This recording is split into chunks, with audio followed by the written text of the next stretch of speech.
ठीक। हेलो, नमस्कार बच्चों। एक्साइटमेंट आपकी पूरी भरी हुई दिख रही है, बट जानते हैं आपसे ज़्यादा एक्साइटमेंट तो मैं हूँ। इन लोगों से भी ज़्यादा मैं एक्साइटेड हूँ सर। जब से मैं सुन रहा हूँ कि नया बैच स्टार्ट हो रहा है, मतलब कि पूरी भरपूर खुशी है, क्योंकि मैं आपके साथ मैं कहाँ जाइएगा लेके मैं इस कोचिंग संस्था के साथ बीच में जुड़ा, मतलब कि नवंबर मंथ में जुड़ा, तो चीज़ों को समझते समझते टाइम लगा और आज जो है अच्छा खासा मैं भी समझ गया हूँ कि कैसे किस चीज़ को लेकर चलना है और बच्चों को कैसे गाइडेंस करना है। तो शुरुआती से लेकर मैं जब सुना कि 8 मार्च को हमारा बैच जो है अब न्यू बैच स्टार्ट होगा, कुछ बच्चे यहाँ के भी, मेरी अरेंजमेंट क्लास लगी थी हुनर में, तो जानते थे मैं एक चैप्टर पढ़ाया था।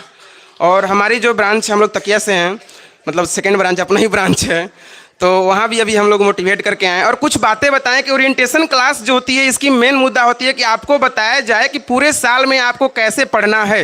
यदि आपके पिछले साल में यदि मार्क्स की किसी भी प्रकार से त्रुटि रह गई, मतलब कि कमी रह गई, जैसे कि अगर किसी 40-50 मार्क्स का नंबर हुआ और आपके 10-5 नंबर आए, चीज़ें समझ में नहीं आए, तो भूलने का मतलब ये नहीं कि जितना पढ़े हैं सब भूल जाइए। भूलने का मतलब ये नहीं कि सभी भूल जाए। जैसे कि अभी सर पूछे कि टेबल 17 का याद है कि नहीं, तो मतलब ये पहले से भूल गए कि 17 का टेबल याद है कि नहीं। तो चीज़ें क्या कीजिए कि आपको जो पहले से नॉलेज उसको रखना है, बस रिफ्रेशमेंट के साथ न्यू सेशन से, न्यू क्लासेस से स्टार्ट होनी चाहिए। जहाँ आपकी लैकिंग हुई कि हाँ मुझे ऐसे ही पढ़ना चाहिए जैसे मेरे टेस्ट की परफॉर्मेंस वेस्ट हो, तो आपकी अपनी उस परफॉर्मेंस पर ध्यान देनी है।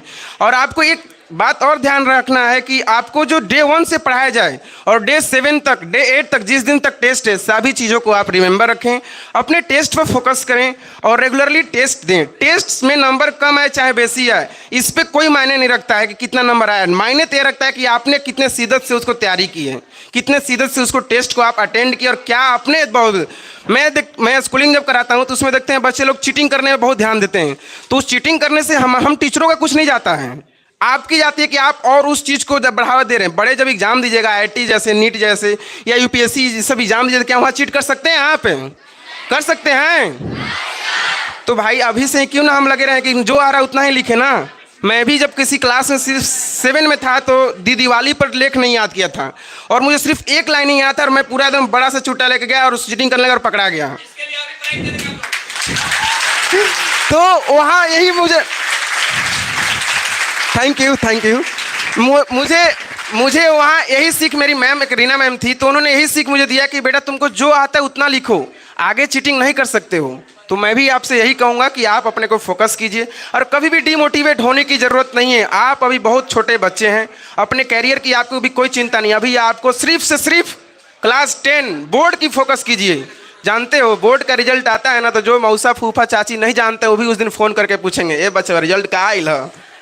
मगर अगर आप उस दिन से अभी से प्रिपेयर कीजिएगा, और हम सभी जितने भी साथी हैं आपको हर एक स्टेप पर, चाहे आप रात के 1 बजे क्वेश्चन पूछिए चाहे दिन के 1 बजे पूछिए, we all are prepare for you. Are you prepare for it? आप लोग तैयार हैं? Thank you.